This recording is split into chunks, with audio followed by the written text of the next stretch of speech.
Bienvenidos a todos. Hoy está con nosotros el profe, el coach Will Peregrina, un entrenador de élite en las MMA aquí en México. Seguramente muchos de ustedes ya lo conocen. Entonces, pues, invitadazo de lujo. Bienvenido, mi profe. Gracias. Oye, profe, pues para empezar aquí con la entrevista, cuéntanos un poquito acerca de ti, de tus inicios, de tu infancia, cómo empezaste en el deporte, cómo era tu contexto, tu familia, además. Bueno, yo empecé en las artes marciales a la edad de 5 años. Cuando empecé con karate japonés, y ahí empecé a, a entrenar. Fue mi primer contacto con las artes marciales.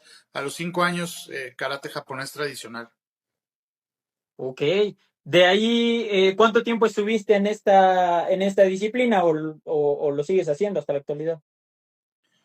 Sí, digo, el karate siempre fue una herramienta que ha estado presente en mi filosofía, en mi manera de entrenar. Siempre lo he tratado de tener presente, siempre he intentado, digamos,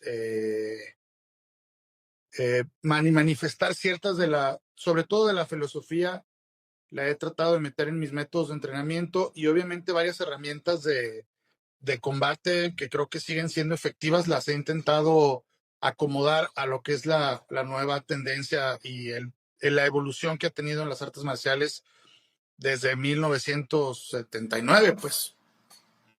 ¿Cuáles serían estas adaptaciones, ¿no? Cosas que funcionaban en el karate en cuanto a gestos técnicos y después la filosofía que tú sigues manejando hasta ahora con tus entrenados.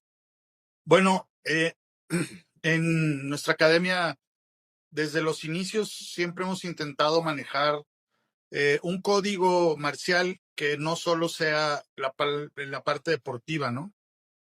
Creo que muchas de las escuelas hoy en día se basan únicamente en la cuestión física, en la cuestión meramente competitiva, y han dejado atrás la parte filosófica que siempre debe de respaldar a un artista marcial, en mi opinión. Eh, la cuestión de la lealtad, del honor, valores vinculados al código del Bushido, que creo que hacen la diferencia entre un artista marcial y un simple peleador. Pues un peleador es una persona que compite, que es un atleta, que lo puede hacer muy bien, pero que saliendo de la academia o del dojo es otra persona. Un artista marcial creo que lo es desde que lo quiere hacer hasta el día que él decida hacerlo, deje de ser peleador o no, puede convertirse en entrenador, puede convertirse en lo que quiera, pero la esencia del artista marcial continúa.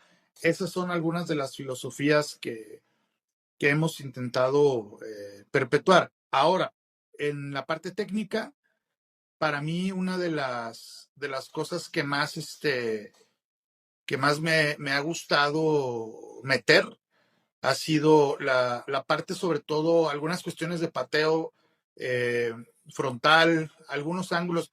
Mucha gente no lo reconoce, pero yo tengo libros de karate donde ya habla de los ángulos a 45 y de varias cuestiones que de repente hoy en día saca McGregor y dicen, oh, lo acaban de inventar. Y todo se recicla, todo tiene mucho tiempo. Yo después de ahí estuve en un karate que se llama Karate Shidokan. Es una variable también del karate, donde esa es con puño limpio y no hay protecciones. Y también esa parte he querido meter algunas de esas esencias, sobre todo porque endurecen mucho al peleador, o sea, te hacen tener un contacto real y no siempre con protecciones. Claro, y es que digo, al ser artes marciales mixtas, hay muchísimas disciplinas que abarcan este deporte como tal, pero me llama mucho la atención esto que mencionabas, profe, de la filosofía, de los valores y sobre todo el tema histórico también, porque como dices, muchos piensan que ciertos gestos técnicos, ciertos golpes se inventaron recién, ¿no? O los inventaron los entrenadores de estos deportistas que tienen como los reflectores encima. Pero históricamente yo creo que, bueno, además este tipo de artes marciales como el karate, que tiene muchísimos años, pues yo creo que ya hay una base muy sólida, algo en lo que probablemente pues todas las artes marciales tomaron una u otra cosa, ¿no? Como ya hacen las MMA de cada una de estas artes marciales en su momento. No sé, tú nos platicarás más ahorita al respecto. Yo creo que el karate pudo haber sido la base de muchas de las que conocemos hoy, ¿no? ¿O cuál sería, o cuál consideras tú que sería? Híjales, es que esa es una pregunta muy interesante porque nos tenemos que remontar al inicio de las artes marciales mixtas. Y creo que le tengo que dar el crédito obviamente al jiu-jitsu brasileño, que fueron los que intentaron hacer de una manera más moderna estos encuentros. Pero hay registros que incluso en 1920, en 1930, en Oriente, ya se hacían encuentros de artes marciales mixtas. ¿Por qué? Pues porque peleaba Kung Fu contra Karate, de alguna manera se enfrentaban tailandeses con japoneses, tailandeses con chinos, y obviamente en ese tiempo los tailandeses eran los que dominaban la escena. Dominaban la escena porque los tailandeses, para empezar, eran una mente, es un pueblo mucho más abierto, desde su geografía y su cultura, no son tan cerrados y se dieron mucho la tarea de evolucionar. Si llegaba gente de Europa con cosas de box, ellos la adaptaban, no tenían miedo de cambiar su esencia y su técnica, y se volvieron muy peligrosos. Aparte, ellos no tenían katas, ¿no? No tenían formas, no manejaban casi armas, entonces se dedicaban todo el tiempo al combate, al combate, al combate, al combate. Y claro que los registros es que pues en ese tiempo prácticamente nadie más que quizás los birmanos podían darles batalla. Si a mí me preguntas, obviamente en ese tiempo los países estaban muy, muy cerrados. Los japoneses, los chinos, los tailandeses, los coreanos tenían su propia esencia, eran muy celosos de su técnica. Yo, lo que decías ahorita sobre las nuevas tendencias, hoy en día veo que las calf kicks y creen que las acaban de inventar. Yo te puedo enseñar eh, mil formas incluso de karate que traen un pateo para lesionar ahí el tendón de Aquiles, ¿no? Pero de alguna manera, gente que rescata ciertas cosas y las vuelve a incluir parece que son nuevas, parece que son modernas. Claro que todo evoluciona, pero respondiendo a tu pregunta, en el área antigua creo que Tailandia dominó mucho, y en la parte moderna creo que fue el jiu-jitsu brasileño, concretamente los Gracie, los que hicieron que ahorita todo esto fuera posible. Si a ellos no se les hubiera ocurrido y no hubieran presionado por llevar el valetudo a Estados Unidos y hacer pelea en un octágono, pues no estaríamos ahorita hablando nosotros. Sí, seguramente. Oye, ¿y tú estás más enfocado en el tema del striking, prof? Sí, totalmente. Yo en algún momento, cuando trabajé mucho tiempo con Tito Castro, que fue mi primer contacto que tuve con alguien ya de un alto nivel de Jiu-Jitsu, creo que yo entendí que para el futuro que venía, tú no puedes ser un experto 100% en todo. Puedes conocer las áreas, pero creo que en su momento, hoy se te exige que tengas expertos en cada área. Para mí los gimnasios importantes deben de tener un experto en striking, un experto en jiu-jitsu, un experto en lucha, y quizás alguien que pueda manejar obviamente tu aspecto físico, y quizás hasta una persona de box. Ya cada persona mete lo que quiere, pero sí, yo tomé mi camino, pues vengo del striking, sí he incursionado en el jiu-jitsu, sí me llama la atención, sí me gusta, pero creo que mi área de expertise es esto. Y a mí se me hace muy importante, profe, esto que mencionas, digo, y además se nota que eres un entrenador que trata de prepararse y trata de estar en constante contacto con nueva información y demás. Esto no es muy común en el deporte en general, en las artes marciales mixtas que pues no tiene muchos años, digamos como que en la cima de los deportes de combate. Pero no es tan común que la gente se interese por el tema histórico y por estarse actualizando constantemente. ¿Tú cómo haces esto, profe? Porque sí, claro que se nota que hay una preparación muy importante detrás. Sí, bueno, creo que una gran parte de esto tiene que ser la humildad. El no creer que uno ya sabe todo y que tiene resuelto todos los temas, ¿no? Yo soy partidario que incluso mis alumnos puedan entrenar en otros lugares, cosa que muchos maestros no lo ven ni siquiera posible, en su cabeza no puede pasar. Que viajen, que conozcan otros gimnasios, que entrenen con otras personas. Soy partidario de traer gente nueva a entrenar al gimnasio y siempre estoy abierto a conocer nuevas maneras de ver el arte marcial, de entrenar técnicas que algunas me van a funcionar, otras quizás a mí no me gusten, pero pueden ser efectivas. Entonces creo que esto se basa en la idea de la apertura. Estamos en un mundo globalizado donde ya eso de las técnicas secretas y de que yo tengo una técnica que nadie tiene porque un maestro mío de Shaolin me lo enseñó, eso ya se acabó cuando empezamos con la globalización del Internet. Antes obviamente había lugares donde ahí te enseñaban eso nada más. Hoy en día creo que el éxito de un lugar se basa en la apertura y creo que si tú eres un buen maestro, si tienes un buen equipo de trabajo, pues tus alumnos van a ir, van a venir y van a venir a enriquecer cuando vengan de otro lugar. ¿Qué crees que es lo que se puede obtener al estar entrenando en diferentes gimnasios? ¿Qué beneficios puede traer esto para el peleador, para el atleta? Aquí hay algo muy importante porque depende en qué gimnasios. Okay. Hay gente que cree que por ir a Brasil, por ejemplo, ya va a tener un alto nivel. En Brasil también debe de haber gimnasios muy malos, pues, Sí, ¿no? sí. O por ir a Tailandia, ya por eso puedes tener un altísimo nivel, pues tampoco. Creo que lo primero es escoger un lugar que sea reconocido y que sea lo que tú quieres encontrar. Por ejemplo, si en tu gimnasio la lucha no está eh, siendo tu fuerte y tienes una pelea y vas con un wrestler, pues a lo mejor te vas a ir, no sé, a Estados Unidos, a algún lugar donde la lucha existe en alto nivel y empezar a absorberla para parte de tu juego. No hay un gimnasio en el mundo que tenga todas las áreas cubiertas. Eso es algo que me digan lo que me digan, no existe un solo gimnasio en el mundo donde todas las áreas estén cubiertas en el mejor de los términos. Por eso traes sparrings, luego vas a un lado, traes a otro. Por ejemplo, tuve la oportunidad este año de ir a Valle Flow con Mike Valle y su nivel de lucha es increíble. Están muy bien, tienen un cuate que es un monstruo.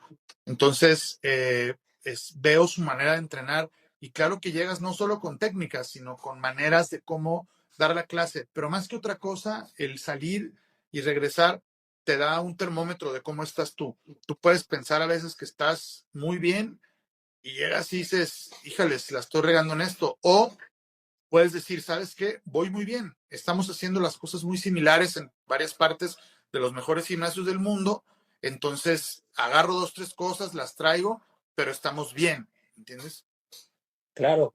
¿Tú crees que en algún momento, profe, las MMA vayan a dirigirse hacia un tema como de especialidad? Porque lo platicaba con Roybert, un peleador venezolano que estuvo recién en el top, lo platicaba también un poco con Alan Domínguez, que es uno de tus entrenados, que hay ciertos gestos técnicos, por ejemplo, me comentaba, Alan me comentaba que él un momento, en un momento de su vida, un periodo, estuvo haciendo lucha.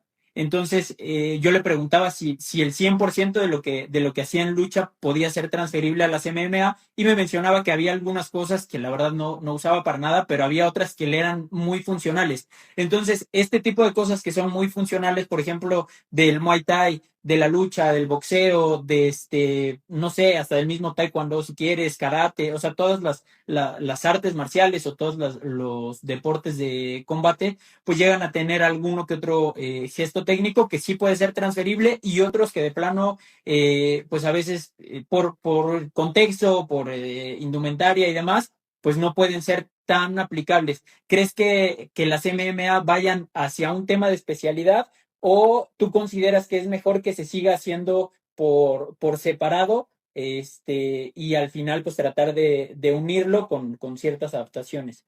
No, yo creo que debes de ver las áreas por separado, pero también invariablemente las tienes que ver juntas. Voy a poner un ejemplo.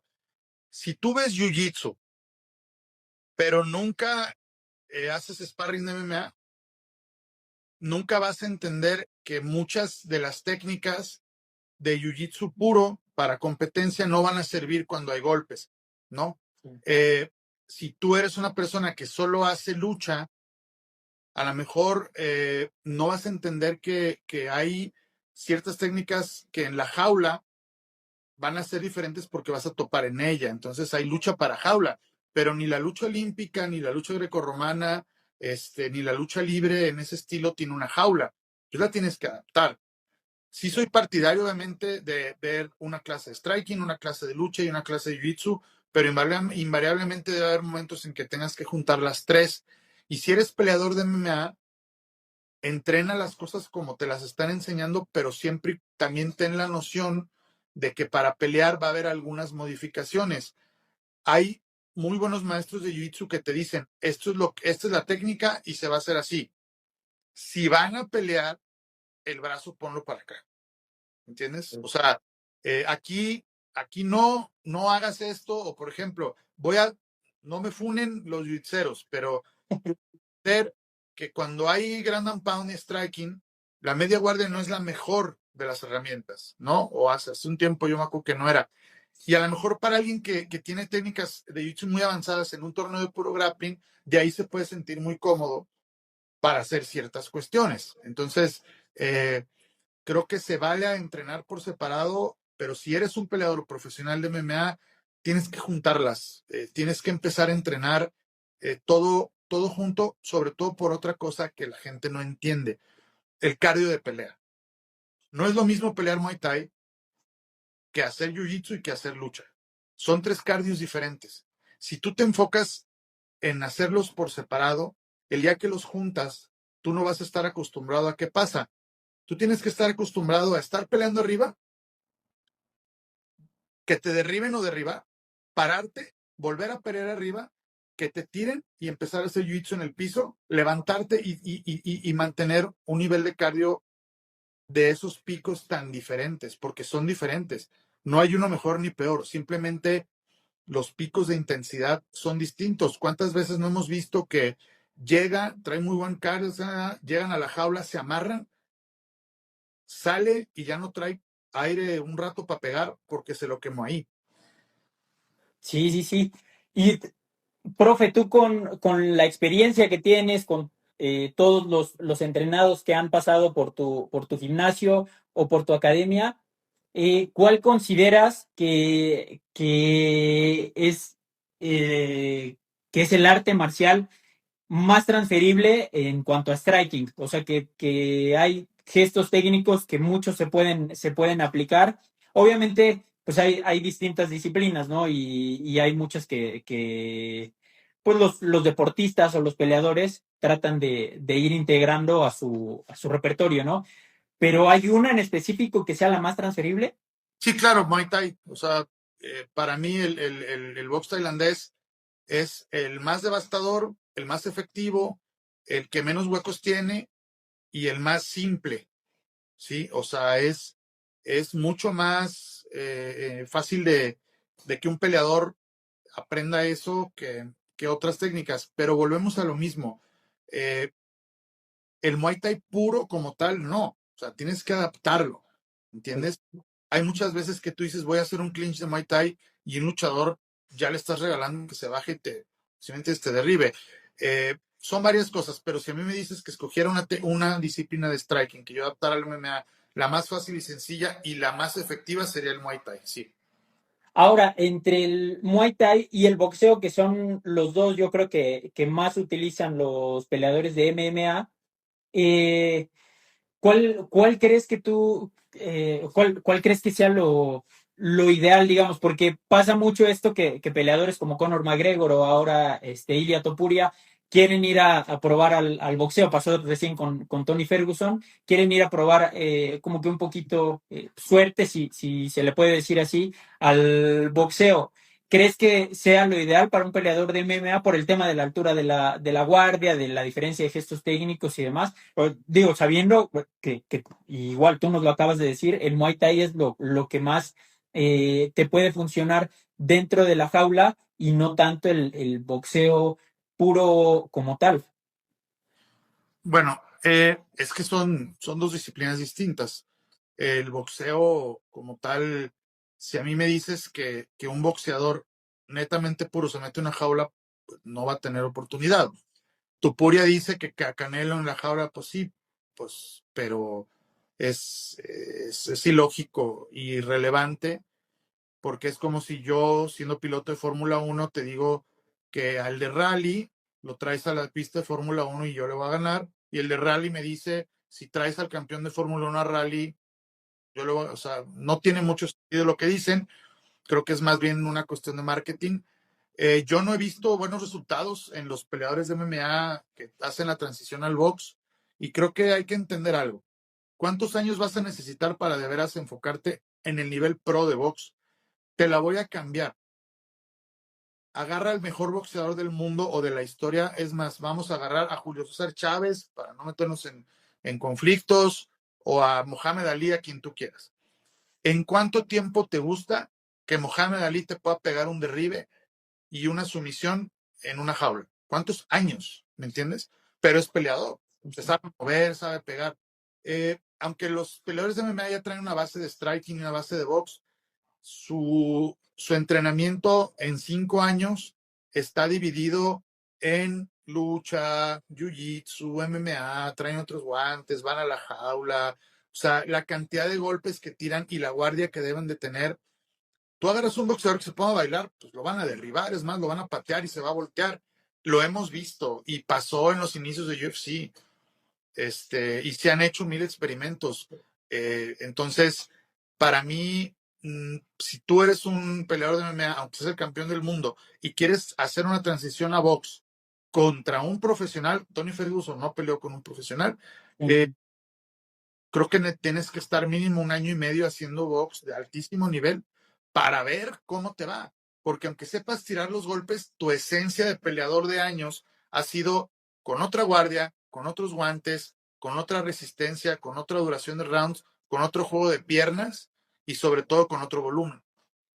Claro, y al revés, o sea, si volteáramos los papeles y en vez de que los peleadores de MMA se mudaran hacia el boxeo, tratáramos de hacerlo a la inversa, que algún boxeador quisiera, por cualquier cosa, ¿no? Empezar a entrenar, empezar a capacitarse para tener un combate de exhibición, porque digamos a nivel profesional creo que sí ya hay una diferencia importante, pero un combate de exhibición con un peleador de MMA de un nivel promedio, no digamos élite, un nivel promedio, ¿cuánto crees que le tomaría al boxeador aprender a derribar, aprender a someter y demás?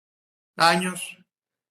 O sea, es que los boxeadores creen que se van a meter a entrenar lucha y que en 6 meses van a pegar un derribe, pues o sea, se lo vas a pegar a alguien amateur, pero pregúntale a un luchador olímpico cuánto duró, o a un panamericano, se están entrenando desde niños.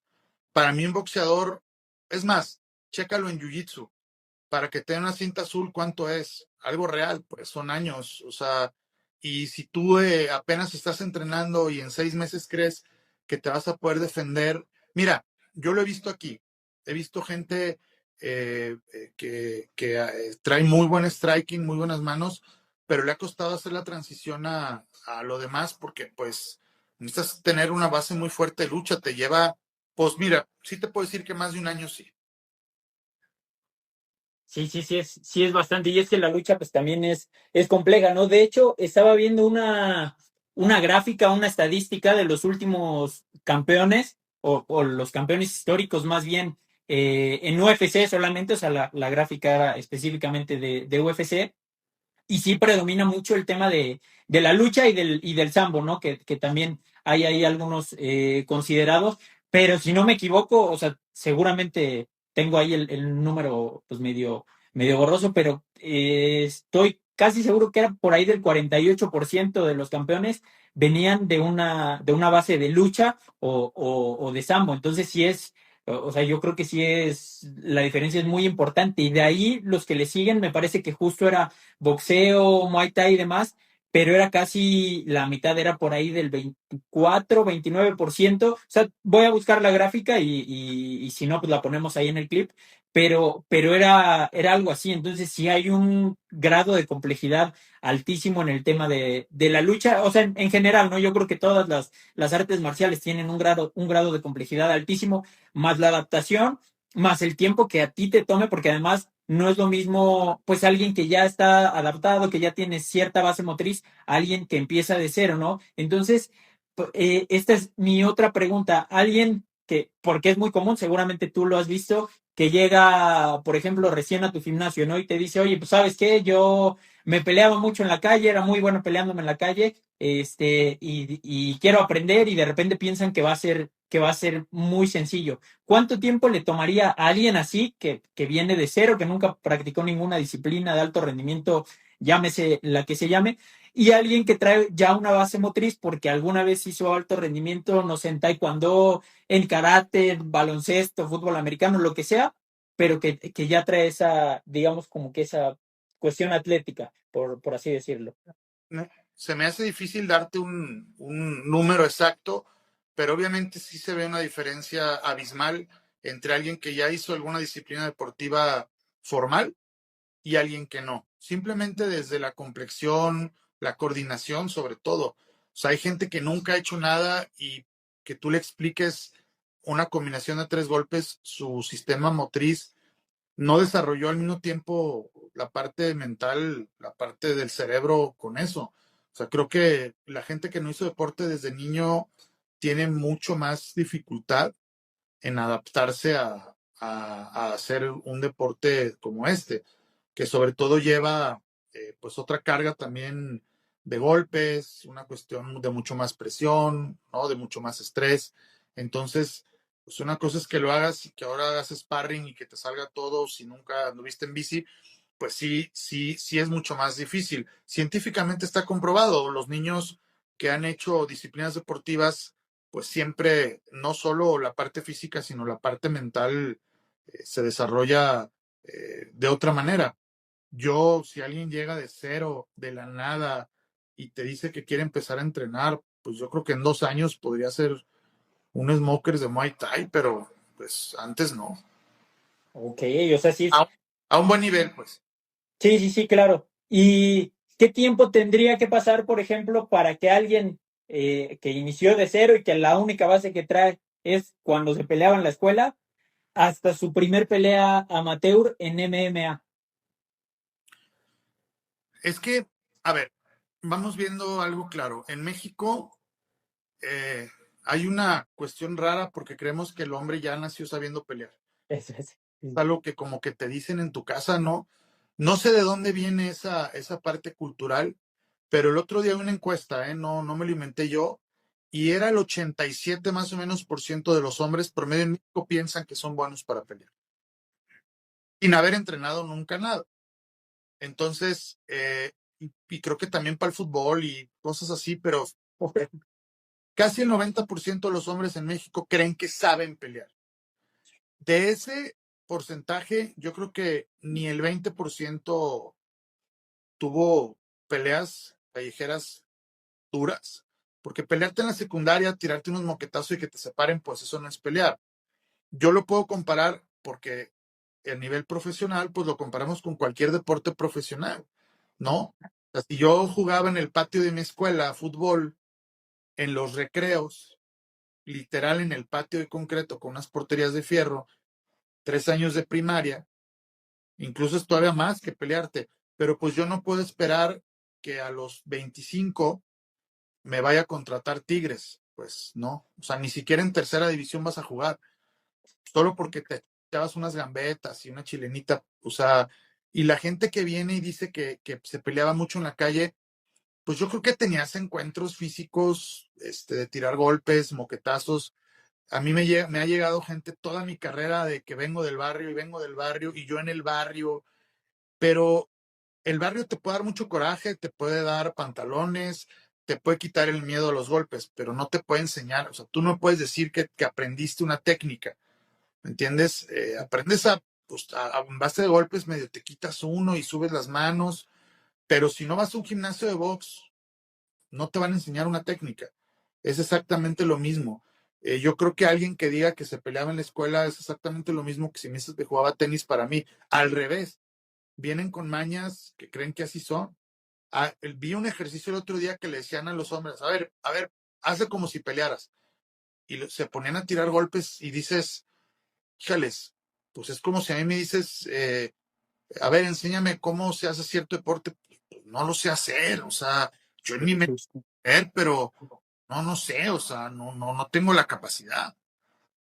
Sí, claro, y es que justo está esta parte, ¿no? Y sobre todo en el mexicano, que además ya se volvió muy común el dicho, ¿no? De que ya automáticamente siendo mexicano ya eres muy bueno para pelear. Y justo pasa eso, ¿no? El tema de la especialidad. ¿Qué debería tener para ti un buen peleador? ¿Qué es lo que para ti sería saber pelear? O sea, que tú lo vieras y dijeras esto y esto y esto. Eh, para competir, pues, o Para sea, competir, claro, sí, sí, sí. mira, yo siempre lo he dicho, he sido muy claro, un peleador tiene que tener cinco, un peleador que puedas decir, me lo puedo llevar a un campeonato, o sea, que de veras pueda triunfar y brillar.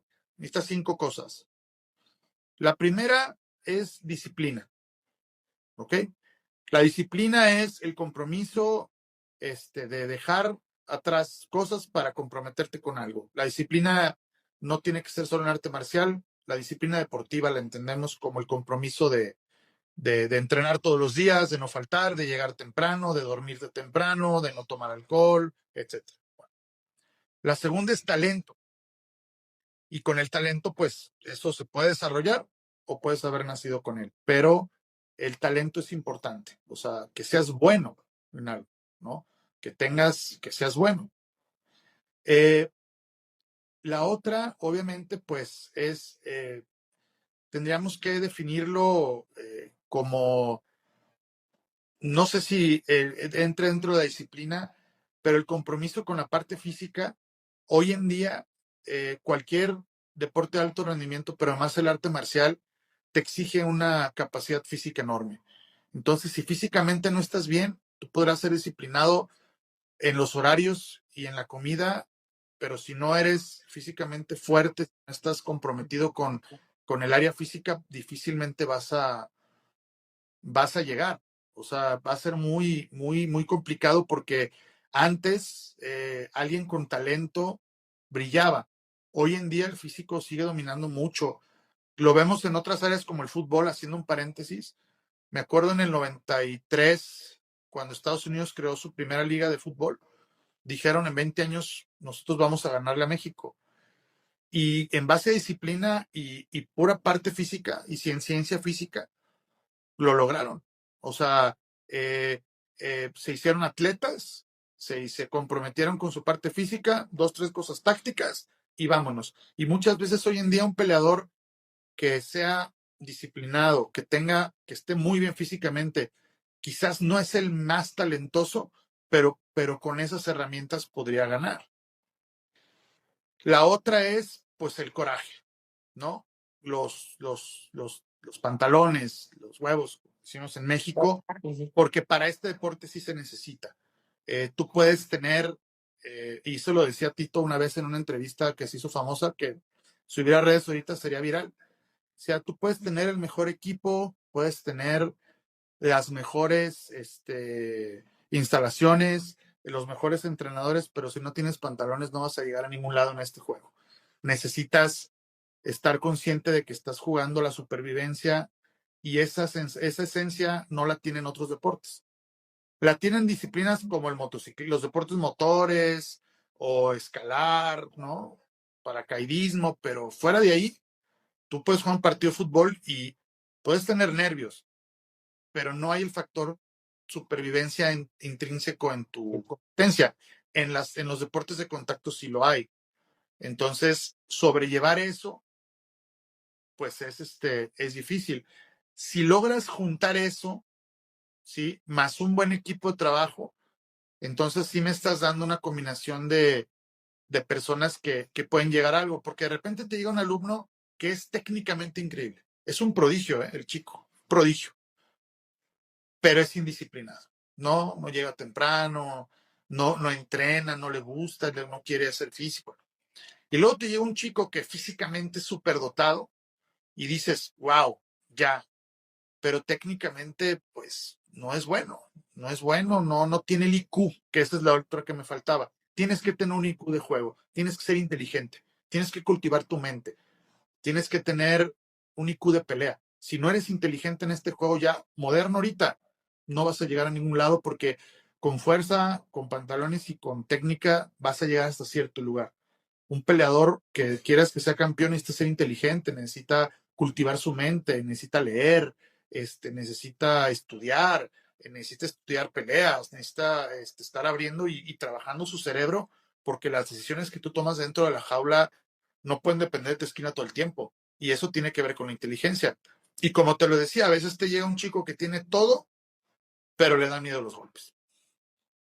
Y a veces te llega uno que dices, es un león, no le importa, se muere en la jaula, pero no es inteligente, no entiende las cosas, no puede evolucionar, cabeza no le da, él no quiere estudiar más. Entonces se tienen que juntar muchas cosas para la tormenta perfecta, son esas 5, y si las juntas, pues tienes un campeón potencial. Claro, sí debe haber cierto equilibrio, ¿no? O sea, yo creo que en esto que mencionas no hay uno u otro que predomine más, ¿no? Yo creo que más bien el Casi. secreto, si podemos decirlo así, tiene que ser mantener todo al mismo nivel, que una cosa no esté por debajo de la otra. Ahora, hay dos cuestiones que me llamaron mucho la atención. La primera, el tema atlético, ¿no? El tema físico. Veía recién un artículo donde mencionaban que precisamente los peleadores de MMA estaba, pues como, o sea, eran los atletas pues más desarrollados, ¿no? Que más tiempo le tenían que dedicar a su disciplina, que obviamente pues había un riesgo de lesión altísimo, que también era un deporte súper, súper complejo, o sea, sí lo ponían como tal vez el número uno en cuanto a disciplinas deportivas, considerando todo, ¿no? O sea, fuerza, velocidad, inteligencia, además, o sea, todas las variables que se pudieran considerar, que las MMA, pues sí serían de lo más exigente, ¿no? Entonces, en este aspecto, ¿qué tanto tiempo tendría que dedicarle un peleador profesional, obviamente un peleador profesional, tú que ya tienes experiencia con ellos, al tema físico y qué tanto ya al tema técnico y después lo estratégico, ¿no? Que es al siguiente punto al que vamos, lo del IQ que nos hablabas, que pues, tiene que ver con un tema más de estudio, de estrategia, de análisis y demás. Eh, Aquí tocaste la palabra clave, profesional, ¿sí? Te voy a preguntar, cuántas horas al día trabaja una persona profesionista promedio en México? Entre 8, Ocho, de cajón. ¿no? O sea, hay veces 14, pero el horario normal son 8 horas. Sí, Un psicólogo que se meta a trabajar en un hospital, pues va a tener un horario entre 8 y 10 horas, ¿sí? exacto.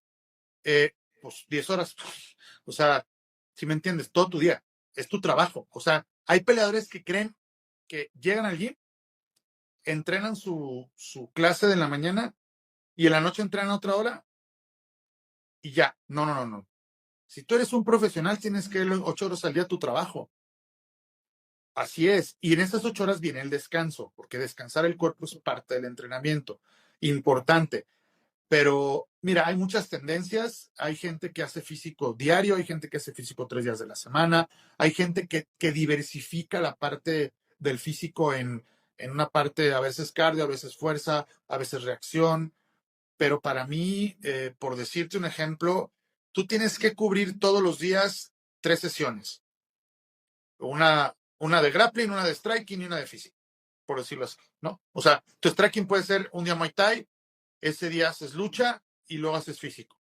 O a lo mejor al otro día haces el otro tipo de físico en la mañana, box, y ese día te toca lucha. O a veces haces sparring y ya solo haces una carga ligera de físico con liguitas, no sé. O sea, pero para mí, entre todas esas sesiones de 2 horas, te llevas 6 más 2 horas en lo que puedes ponerte a estudiar peleas, estudiar a tu rival. Ver peleas para mí es una enseñanza gigantesca. Yo a mis peleadores que se lesionan les digo, ¿y qué haces en tu casa? ¿Por qué no estás viendo la clase sentado? Aprendiendo o entrenando a otros, dar clases también es algo que te nutre mucho como peleador porque es una visión muy diferente de las distancias y de tú mismo cómo ves las cosas, pero para mí, pues un profesional trabaja 8 horas igual que un peleador debería. Seguro. Y está luego esta parte que también es muy compleja, profe, que digo, al final los que batallan más en este tema son los amateuros, los que aún no tienen una carrera profesional tan exitosa que les permita dedicarse a tiempo completo, ¿no? Que es la parte pues económica o la parte financiera. Yo creo que en general, porque también hay digo, no podríamos generalizar, pero creo que también se tiene a veces una mala percepción del mexicano de que es flojo, de que no le gusta entrenar o de que confía demasiado en su talento, ¿no? Hay algo que yo he visto en todos los peleadores que he entrevistado hasta el momento, te digo, no voy a generalizar, pero todos los que he entrevistado hasta el momento yo creo que sí, la mayoría, si no es que todos, entrenan las horas que tienen que entrenar, son muy disciplinados, se cuidan. Creo que muy pocos o ninguno tienen vicios. O sea, sí cuidan demasiado su carrera como tal, ¿no? Pero está esta parte financiera que a veces, pues muchos de ellos, el deporte que practican, que son las MMA, les consume tanto de su día que a veces se descuida esta parte. ¿Cómo poder equilibrarlo para los que van empezando, obviamente? Para un profesional, como dices, un profesional son esas horas de cajón, porque además, pues tu carrera ya te permite dedicarte 100% a eso. Alguien que va detrás, ¿cuántas, cuánto debería dedicarle a cada cosa y cómo podría equilibrarlo con el tema financiero para que esas mismas finanzas le permitan pagarse su equipo, pagar su gimnasio, pagar su academia, un buen nutri, no sé, todo lo que necesita para llegar a ser el profesional que quiere? Bueno, es un tema complicado, pero que tampoco es exclusivo de las MMA, ¿eh? O sea, creo que cualquier Sí, persona claro. que quiera hacer del deporte su profesión sufre exactamente igual. Creo que aquí la pregunta es qué tanto lo quieres, qué tan obsesionado. O sea, si de veras estás tan comprometido y obsesionado, yo te voy a decir algo. Levántate a las 5 de la mañana a dar 2 clases privadas de 300 pesos. Una una de 6 a 7, otra de 7 a 8. Desayunas y empiezas a entrenar a las 9, ¿no? Haces una sesión a las 9, otra a las 10, a las 12 te desocupaste, ¿ok? Te vas a descansar, te alimentas y puedes dar otra sesión particular a las 4, de 4 a 5. Si es cansado, pues sí, sí es. Y haces y ya haces tu otro trabajo. Si tú logras tener, y me voy a ir más abajo, si tú das 2 clases al día de 300 pesos, son 600 pesos al día, ¿sí? Por 6 días son 3,600 pesos. Por 4 son casi 15,000 pesos. Eso es más de lo que gana un profesionista recién egresado. Por trabajar, nomás 3 horas. El problema es cuando no quieres. Ahora, no, es que pago renta. Ok, entonces, ¿por qué en tu gimnasio te cobran? Yo tengo convenios con mis peleadores. Ok, dame clases. Da clases aquí. A cambio de un programa donde puedas entrenar. Y creo que por otra parte hay gente que me dice, ¿sabes qué, coach? Yo voy a hacer esto. voy a agarrar un trabajo de medio tiempo, de 8 a 2, y voy a dedicarme las tardes y a lo mejor doy una clase a las 5 de la mañana, porque luego, ay, no, es que cómo, tengo que descansar. Y luego de repente ves una persona, un obrero, que se levanta a las 3:30 de la mañana para agarrar un camión, luego otro camión, luego el macrobús para llegar a la obra y regresar a las 10 de la noche a su casa todo madreado y dices, ¿y tú por qué no puedes? Porque eres atleta al revés. O sea, se supone que tú estás preparado para una carga física. Hemos escuchado mil historias de gente que se lo propone y hace lo, o sea, así tenga que dormir en el gimnasio, lo hace. ¿Qué tan obsesionado estás? Pero si tú quieres salir y tener dinero para ir al cine y también aparte tomarte tu tiempo para hacer otras cosas, yo sí te puedo decir una cosa. Si quieres estudiar, trabajar y entrenar MMA para competir, no va a pasar. Vas a competir a un nivel amateur quizás muy abajo por cumplir un sueño. Está padrísimo, te lo recomiendo que lo hagas porque pelear es de las mejores experiencias que puede tener un hombre en su vida. Pero si tú quieres hacer esto como una profesión, pero aparte quieres estudiar en línea y aparte quieres trabajar y quieres estar entrenando, no va a pasar. Es muy poquito lo que tienes de entrenamiento. Vas a quedarte a la mitad. Vas a ser uno más del montón. Esa es la realidad.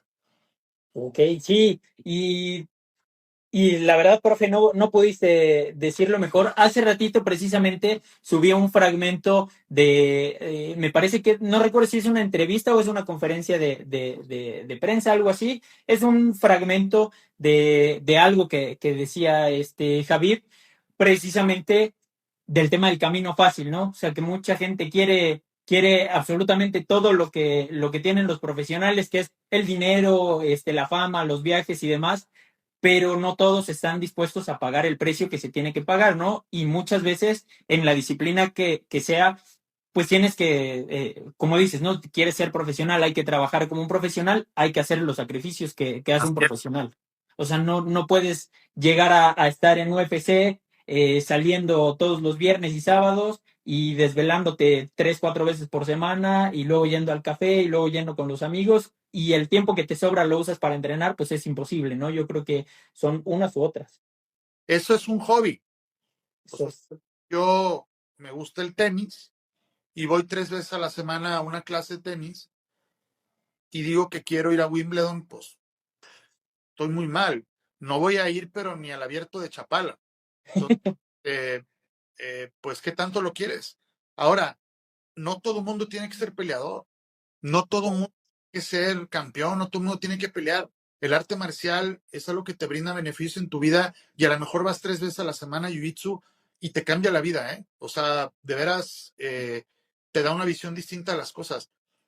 Pero es como si yo me meto un curso, a lo mejor de psicología, porque me llama la atención la criminología, ¿verdad?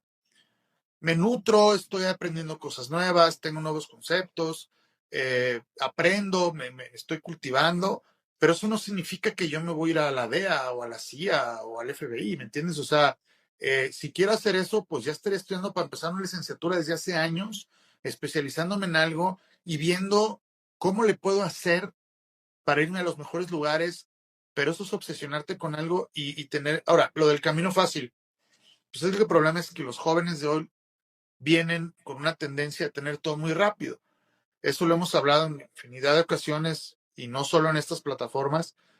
Cuando tienes una recompensa tan rápida ahorita, de agarrar el teléfono y que te lleven la comida que quieres a tu casa, de obtener todos los satisfactorios rápido, también creen que la carrera es así de rápida. O sea, llegan, entrenan 2 semanas y ahora qué sigue.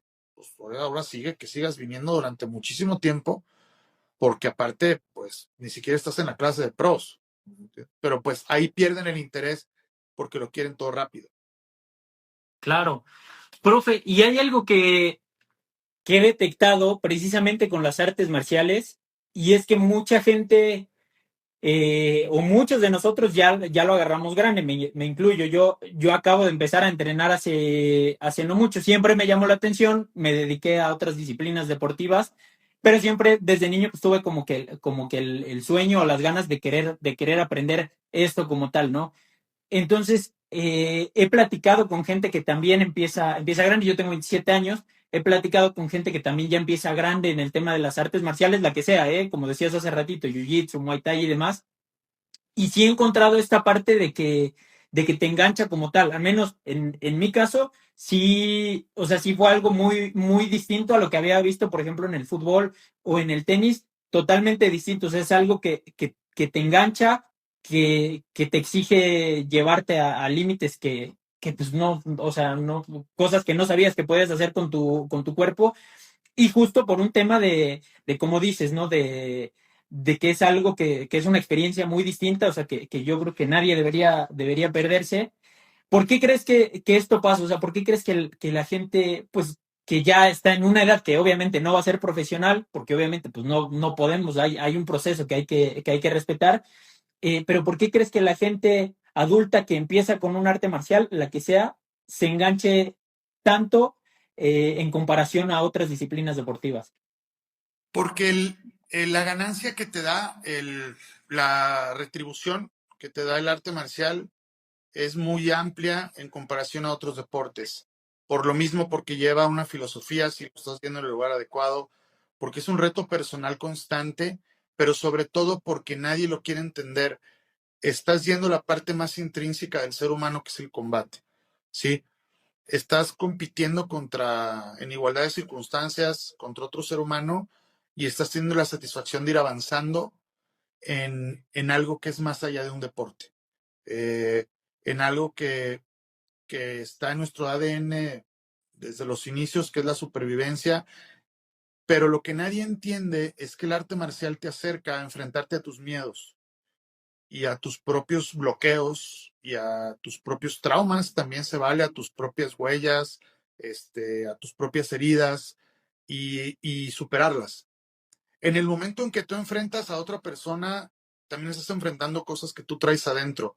La satisfacción de ir, por ejemplo, a Jiu-Jitsu y rodar y que te duela y seguir y ir al otro día y el saludar y el ponerte la cinta, todos esos rituales también van, ¿por qué no?, sanando cosas que traemos por ahí y eso nos hace que queramos continuar porque estamos mejorando como seres humanos. Yo soy consciente y soy totalmente creyente que el arte marcial puede ayudar a sanar y a hacer mejor personas a una gran cantidad de practicantes, no solo el beneficio físico. Yo no tengo nada, para mí quien haga deporte ya está del otro lado, pero nadie me va a poder decir que ir a jugar tenis y ir a una clase de jiu-jitsu te va a dar lo mismo. Una te da un beneficio físico, cardiovascular y te puede desestresar. La otra es una confrontación continua conmigo mismo y una autoexploración intensa de tus propios límites y de tus propias barreras. Y en el momento en que ves que las vas rompiendo y haces cosas que no te imaginabas que ibas a hacer, eh, pues te vuelves de alguna manera adicto a eso. Sí, y yo creo que es una serie de cosas que vas aprendiendo sobre ti mismo. Ya lo decía hace un rato, ¿no? Del tema físico, o sea, de superar tus límites, pero también sobre todo de resiliencia, de disciplina, de responsabilidad, de muchísimo respeto. Te da mucha más seguridad en las cosas que haces, cualquiera que sea. Y por eso es muy común, por ejemplo, ahora que veía casos de actores que empiezan a hacer jiu-jitsu o futbolistas que de repente empezaron a hacer MMA y ahora pues lo practican como un hobby o como un complemento, ¿no? Entonces, sí es esta parte de empresarios, contadores, abogados y demás que empiezan en un arte marcial y después ya no lo sueltan, ¿no? Y a pesar de que lo agarraron pues ya grandes, o sea, ya no para competir, ya no lo sueltan, o sea, de ahí a que el cuerpo les permita poder hacerlo, se quedan toda la vida y es algo que sí no he visto en muchas otras disciplinas, ¿no? O sea, de repente platicas con alguien y dice, no, pues jugaba básquetbol cuando era chavo y ahorita qué rollo, no, pues ya no. Lo mismo, ¿no? Futbolistas o tenistas o no sé, jugadores de fútbol americano que lo practicaron en su juventud, pero que no lograron engancharse de tal forma que lo hicieron a lo largo de su vida y con las artes marciales sí que pasa. Ahora, hay otra cuestión, profe, que igual me llamaba mucho la atención, lo que decías del tema estratégico y del tema del IQ de pelea. ¿cuál crees que es la forma correcta de desarrollarlo, de estar en constante aprendizaje y si se debe hacer todos los días y cómo se debe hacer? ¿Cómo es la forma correcta de desarrollar esta habilidad? Para mí la mente es como un músculo, ¿ok? Que hay que trabajar. Si tú estás, y de veras ya parezco abuelito, pero si tú estás pegado a tu pantalla 6 horas viendo TikTok y viéndole la vida a la casa de los famosos y de alguna manera jugando o usando tu energía intelectual únicamente en la distracción, pues no estás cultivando esa parte, que es como un músculo, es como si te digo que en vez de ir a hacer pierna, nunca hagas pierna y no hagas nada, es lo mismo. Para mí, la lectura, obviamente, o incluso un audiolibro, o escuchar algo, o sea, yo te voy a decir una cosa, si tú tienes un trayecto de 45 minutos de donde vives al gimnasio, ya sea en camión, caminando, corriendo, ¿por qué no escuchas un podcast? ¿Por qué no escuchas un audiolibro? Los audiolibros la gente los tiene muy sobrevalorados, perdón, infravalorados, pero pues es una herramienta gigantesca porque estás abriendo tu mente a otro mundo, a otras ideas y empieza a trabajar tu mente a ejercitarse. Leer, obviamente, para mí es básico. Yo a mis peleadores les presto libros, les digo, léete esta novela, léete esto, y porque leer te empieza a abrir desde tu lenguaje y empieza a trabajar tu cabeza. Ver peleas completas desde el análisis, para mí es básico. O sea, para mí tienes que ver una pelea al día. No tiene que ser de tu rival. Analízala, o sea, no vela, porque verla, pues es estar ahí. Analiza qué hizo bien, qué hizo mal. Un verdadero pelea, un IQ alto, te tiene que ver una pelea al día y decir virtudes y defectos de cada uno de los peleadores y apuntarlos. Por ejemplo, ¿no? A ver, la de Adesanya contra Gastelum. ¿Qué hubiera hecho o cuál fue su hueco? ¿Qué hubieras hecho diferente? ¿Cuál crees que fueron sus aciertos? ¿Qué se movió? ¿Cuál fue la técnica? El trabajar la cabeza es como trabajar el cuerpo. Entonces, para mí ahí empieza la parte intelectual de un peleador. La otra es qué tanto le inviertes a las técnicas nuevas y que no te salen. Ahí es donde yo más batallo, ¿sí? Porque tú te puedes sentir completo en ciertas áreas, ¿no? Pero cuando en realidad te llega algo nuevo, una técnica nueva de pateo, una nueva técnica de algo, el peleador por ego, instantáneamente si no le sale la rechaza. Por ejemplo, el pateo de giro. Yo que vengo de las artes marciales tradicionales, el pateo me gusta muchísimo. Y el pateo de giro siempre me gustó desde cuando era peleador. Y cuando lo trato de implementar, me doy cuenta de que como nunca lo han tirado, tienen que tirar mucho. Y entonces lo tiran en la clase de lunes y el viernes lo quieren tirar en el sparring, pues no lo van a atinar. Un peleador con un IQ debería de ir, grabar, ver, estarlo practicando en tus horas libres, poner a tu compañero, ponerlo en el costal, a ver, ayúdame, deténme, oye, coach, que estoy haciendo mal, perfeccionar, eso es lo que hace diferente a... Mira, lo dijo Messi una vez, le preguntaron, oye, ¿qué opinas? Pues que eres el mejor del mundo y él le dijo, sí, sí soy, pero nadie cuenta cuando yo llegaba una hora antes que todos a hacer tiros libres y me quedaba 1 o 2 horas después a tirar penales, a poner barreras, a tirar pases, a lo que fuera. O sea, tu IQ no es nada más porque naciste inteligente, pues lo tienes que cultivar. Sí, claro, es dedicarle el tiempo que requiere, ¿no? Inevitablemente, si haces una actividad repetidamente bien hecha, obvio, pues te vas a volver experto, te vas a volver especialista. O sea, yo creo que te- por esa parte, sí, muchos tendríamos que empezar a considerar hacer esos pequeños esfuerzos que hacen una diferencia importante. Profe, ¿en qué momento pasas porque tú también fuiste peleador? ¿En qué momento se te cruza por la mente ya el querer dedicarte de tiempo completo a ser entrenador y además un muy, muy, muy, muy buen entrenador? Eh, ¿Cuándo te das cuenta que tienes esta habilidad docente, esta habilidad de enseñar, de compartir tu conocimiento? Porque muchos piensan que ser entrenador o que ser maestro es como llegar, poner un par de ejercicios y ya está. Yo creo que sí hay que tener una habilidad docente detrás y hay que tener una habilidad sobre todo de comunicación, ¿no? Porque puedes saber muchísimo, pero si tú no sabes cómo transmitirlo y cómo el alumno pueda incorporarlo y pueda entenderlo rápido, porque además no todos comprenden de la misma manera, pues va a ser difícil, ¿no? Hay quien ya trae esta habilidad, hay quien obviamente la desarrolla, pero tú en qué momento te das cuenta que esto es lo que quieres hacer porque ya detectaste que tienes estas habilidades. Bueno, para empezar, yo tuve la bendición y la ventaja de tener muy buenos maestros en mi vida. Ok. Entonces, siempre fueron inspiración para mí y creo que me di cuenta de lo que era un buen maestro. Tuve muy buenos maestros, eh, aprendí mucho de ellos, tanto en la técnica como en la manera de transmitir y de enseñar.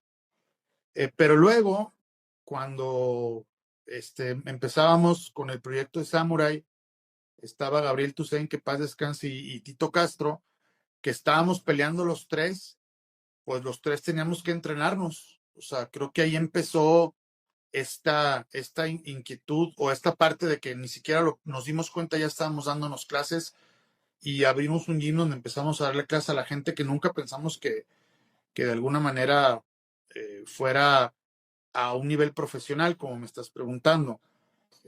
Sí hay diferentes aristas y visiones de la gente como coach.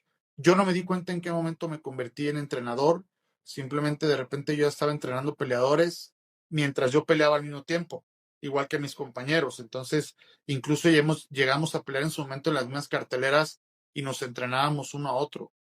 Y creo que de ahí la parte profesional empezó a darse como tal. Yo, parte de mi formación marcial, en mi servicio social para Cinta Negra, yo tuve que dar un año de clases a niños. Entonces, eso fue a los 17 años. Entonces, ahí empecé yo, pues de ahí ya entrenaba gente. Entonces, y luego en algunas áreas de kickboxing también di clases. Me hacían dar clases. Yo por eso digo que el que los alumnos den clases es una parte de su formación. Entonces, por ahí empecé. Ok. ¿Y cuándo es donde te empiezas a meter ya de lleno al ámbito profesional, que de repente te empiezan a llegar peleadores como Sarai, como Alan, Mauricio, que está aquí, un saludo a Mauricio que se acaba de conectar? O sea, peleadores de ese nivel, ¿en qué momento tú empiezas a trabajar con ellos y te empieza a gustar? Porque además, pues es distinto, ya nos lo decías hace ratito, ¿no? Es distinto quien lo hace por hobby o por gusto o por deporte a quien lo hace ya de forma profesional, que pues la metodología es distinta, la exigencia es distinta y las horas de entrenamiento pues también son un poquito más, ¿no? Claro. Yo creo que híjales, fue gradual, no fue un día de la nada. Creo que poco a poco empezamos a incursionar en eventos y cada vez en eventos de más renombre. Los resultados se vinieron dando. Obviamente esto te estoy hablando de que fue pues después del 2013, ¿no? 2014, cuando empezó a haber un poco más de actividad en eventos más grandes, también porque empezaron a llegar más. Y a partir de ahí el equipo pues ha recibido gente que ha destacado mucho en diferentes ámbitos y que obviamente hoy en día pues orgullosamente se han formado y han salido de aquí y han tenido pues actividades y participaciones muy importantes nacional, internacionalmente, pero pues yo creo que si me preguntas más o menos 2013, 2014, 2015 empezó como un boom hace ya 10 años a empezar a sacar gente a ligas más importantes, pues. Claro, sí, sí.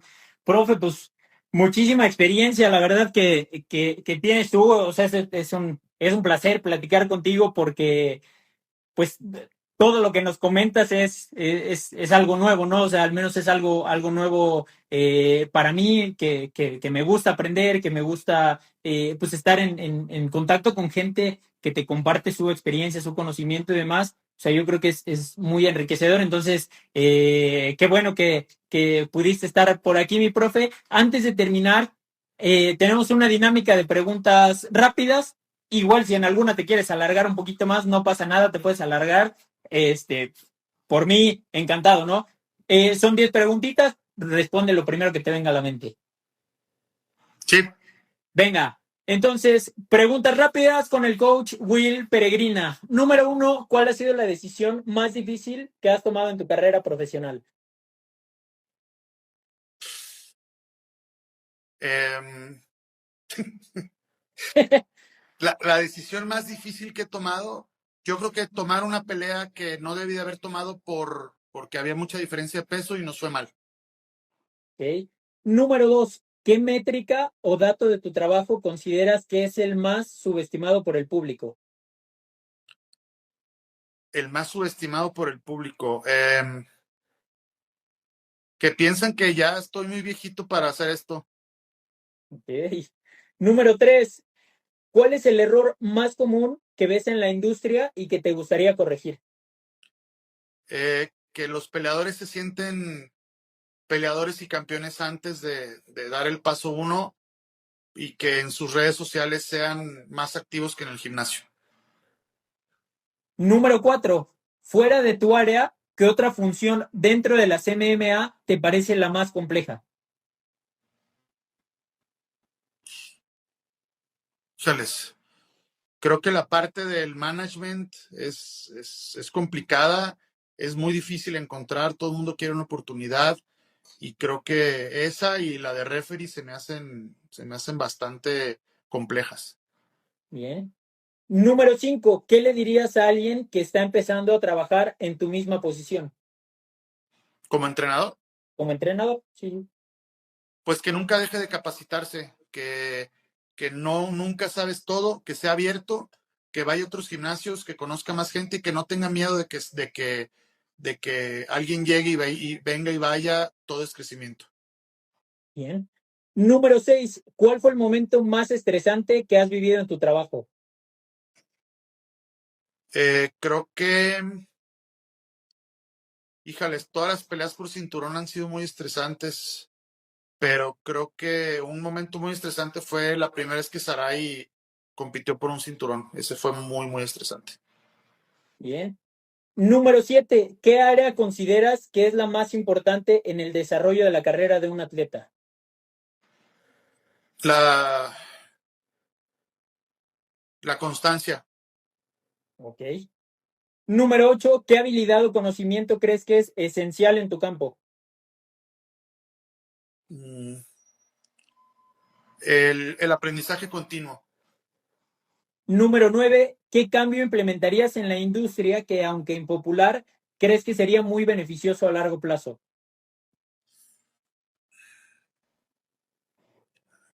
Son muy buenas preguntas, por eso las tengo que pensar. No, hombre, claro, Eh, claro. Mira, creo que limitaría muchísimo el tema de los cortes de peso en Occidente y lo haría como lo hacen en Japón. Ok, más o menos cómo es eso. Lo que pasa es que allá obviamente te van monitoreando desde más de 10 días antes, tu hidratación para que no cortes mucho. Ok, Entonces, los rebotes y los cortes son mucho menos agresivos y por lo tanto las peleas son de mejor calidad. claro, y además pues ya, pues gente que está acostumbrada más o menos a ese peso, ¿no? Porque me decía recién un Nutri que había quien cortaba hasta 15, 20 kilos. Por eso es irreal, o sea, es imposible que tú llegues en óptimas condiciones si cortaste 15 kilos en una semana. Sí, está bravísimo. Número 10, ¿a quién de la industria nos recomendarías entrevistar en el canal para que la gente conozca más a fondo su historia? Hay alguien que está saliendo otra vez a la luz, se llama Scott Anthony, y él fue el que realmente empezó, yo me animo a decir, las artes marciales mixtas en casi todo México.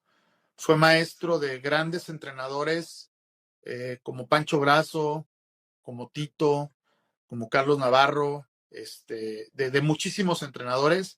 Él fue el primero que trajo brasileños cintas negras a México, y él fue maestro de muchos de nosotros. Él trajo el kickboxing y sambo y lucha antes de que aquí ni siquiera se escuchara qué era. Yo, Órale.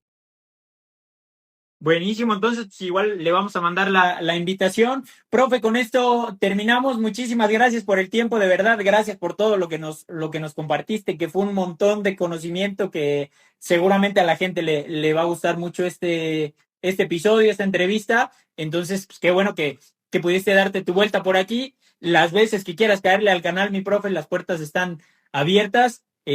Ojalá haya una segunda parte porque claro, hay muchos temas muy interesantes, ¿no? Y me gustó mucho tu forma de pensar, tu forma de ver el deporte. A mí me encantó, de verdad. te agradezco mucho para empezar las palabras y la oportunidad y la apertura y estamos en contacto. Buenísimo, mi profe. Muchísimas gracias. Gracias a todos los que se conectaron. Nos vemos en la siguiente entrevista. Abrazo, mi profe. Gracias.